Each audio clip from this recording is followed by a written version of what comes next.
Assalamu alaikum students. Bismillahirrahmanirrahim. This is the third week of your novel, and last week we had a brief introduction of the novel, and this week we're going to start reading, and your homework was to read chapter 1. Now let's go ahead. Well, the objectives of this week are to write the summary of the chapter in your own words and highlight the main points of the chapter. And there are a little bit more small activities that has been given to you in the end of the novel, chapter 1.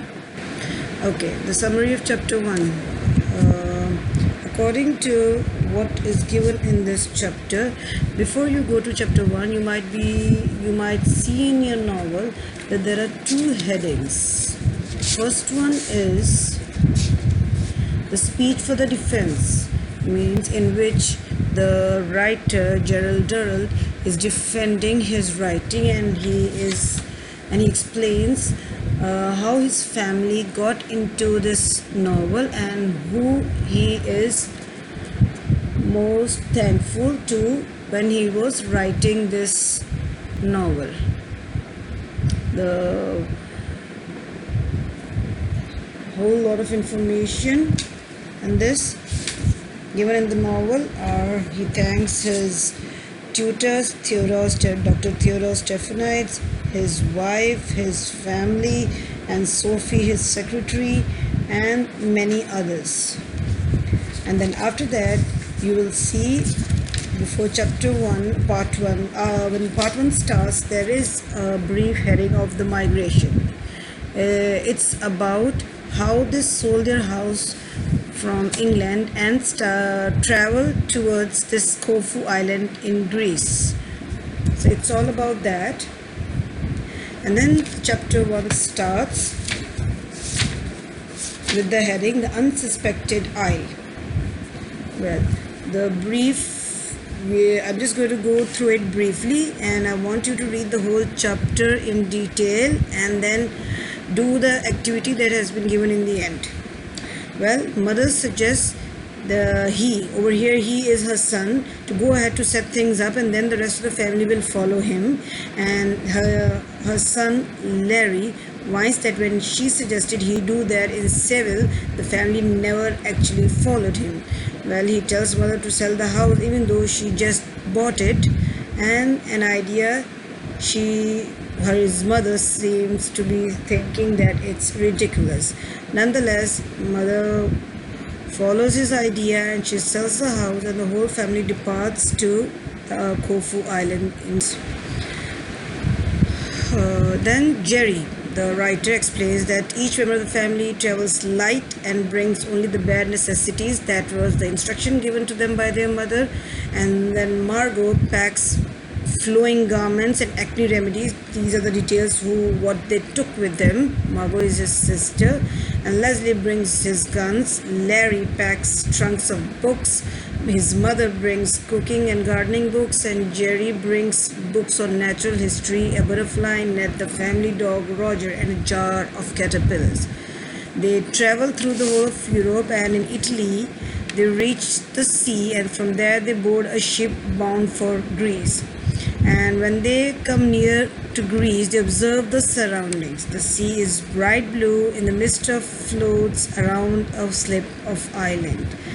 And then they see the olive groves, the colorful rocks that hiss as the water hits them, and the cicadas audible even from inside the ship.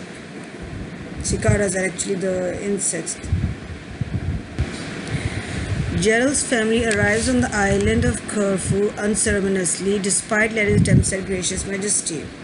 Well, this means that Larry wanted to enter the island in a very gracious, majestical manner, which was all ruined in the way they landed because of their dog Roger.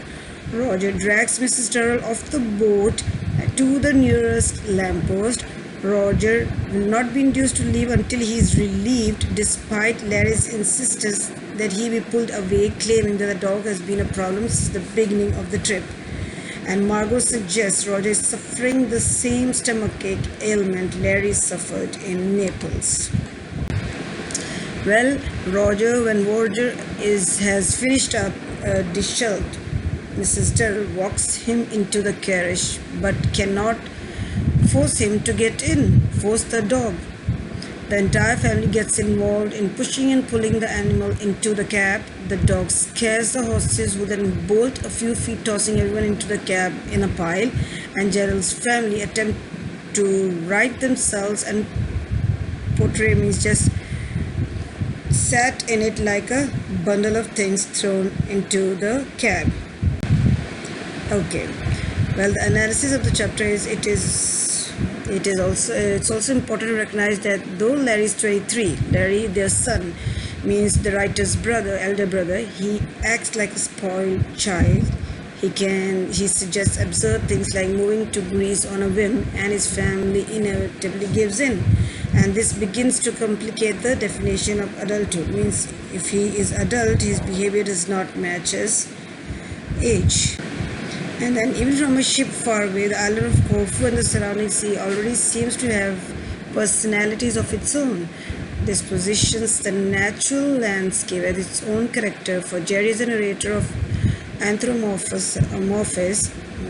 It means to show or treat an animal, god or object as if it was a human in appearance or character. This in turn shows that Jerry views the natural world as something living and breathing, just as real and alive as his family. And because of this, you'll find lots of metaphors and similes in the chapter. And the fact that there's such a distinct change from Italy to Greece in the weather, the climate